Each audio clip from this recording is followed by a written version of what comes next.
let's do it, folks. Let's begin with the newest incident between the Russians and the Ukrainians at sea. But now, there is reason to suspect that the Ukrainian vessels were indeed the aggressors. First, let me take you to the map and set up for you what we've been trying to explain to you as we go through this, right? Sea of Azov, right? This is this body of water. This is the only way to get to the Sea of Azov is from the Black Sea into this little strait here. It's called the Kerch Strait. The Russians have now built this massive bridge there. It's 11 miles long, one of the longest bridges in the world, by the way. So the question is, like any bridge, whenever you're going to go through there, you got to call the bridge master or call the security and say, we've got this, we're coming through, ready? Let us through. And then they say, okay, you're good, you're clear.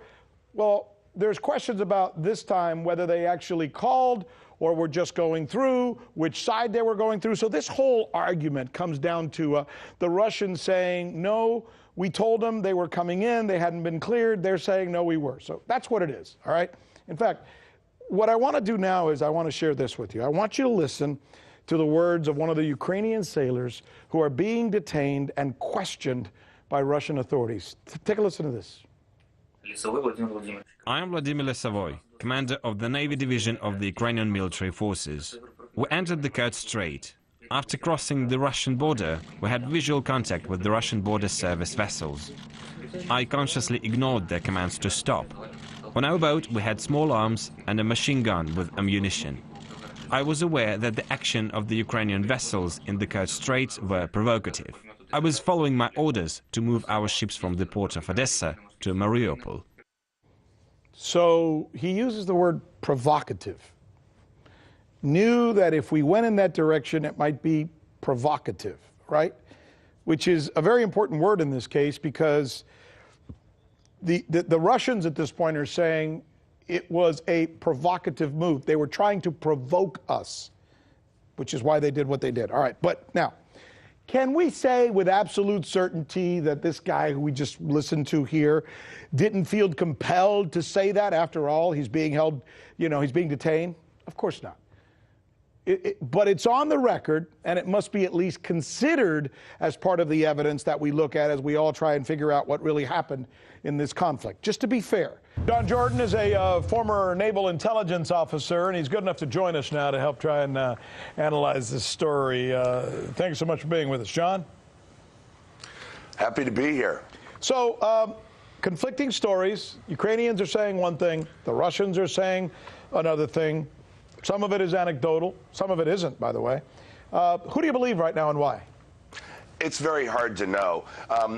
The real story that's happening here is completely unreported because this is not going away. This is likely to escalate and it's likely to spread, and largely because of ignorance of Russia and Russian history by Western policymakers. Americans and the West at the end of the Cold War do not understand Russian fears, the bloody nature of Russian history, and how Russia does want a buffer zone, even if it's just a zone of influence, and it's going to do what it feels is necessary to protect itself. And I think that's what's really driving Russian behavior here. Russian history is beyond the experience of Americans.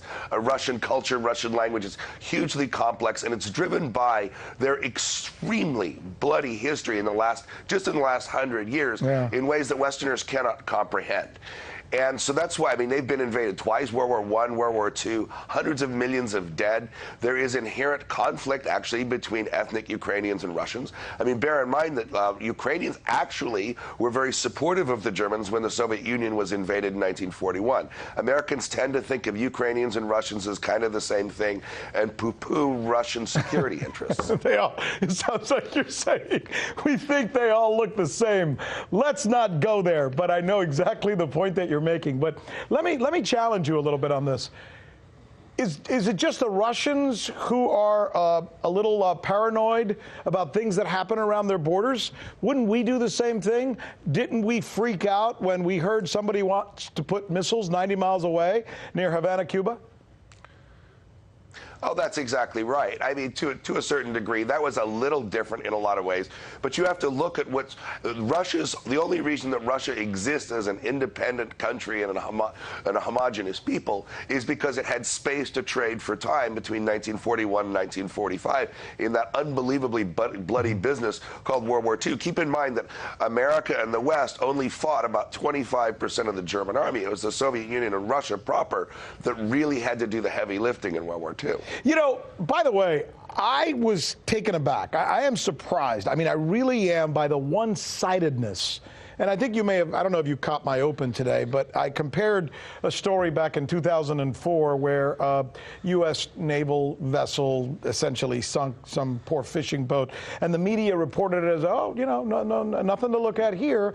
And now in this case, they're really blowing it up. I'm taken aback by the one-sidedness of the coverage. Am I naive? Well, no, one of the way you dismantle mainstream media analysis on a variety of topics is why when I'm not on your show, I'm watching your show. But you're exactly right. It is one-sided. There is a hostility towards all things Russian right now because the American media establishment sees Russia as having robbed them of their rightful queen, Hillary Clinton. Well said. John Jordan, former naval officer, good enough to join us, and really a delightful conversation, sir. We thank you very much. Hey YouTube, thanks for checking out our channel. We hope you enjoyed the video. We have tons of content for you just like this. For more of RT America's one-of-a-kind news and analysis, be sure to subscribe and never stop questioning more.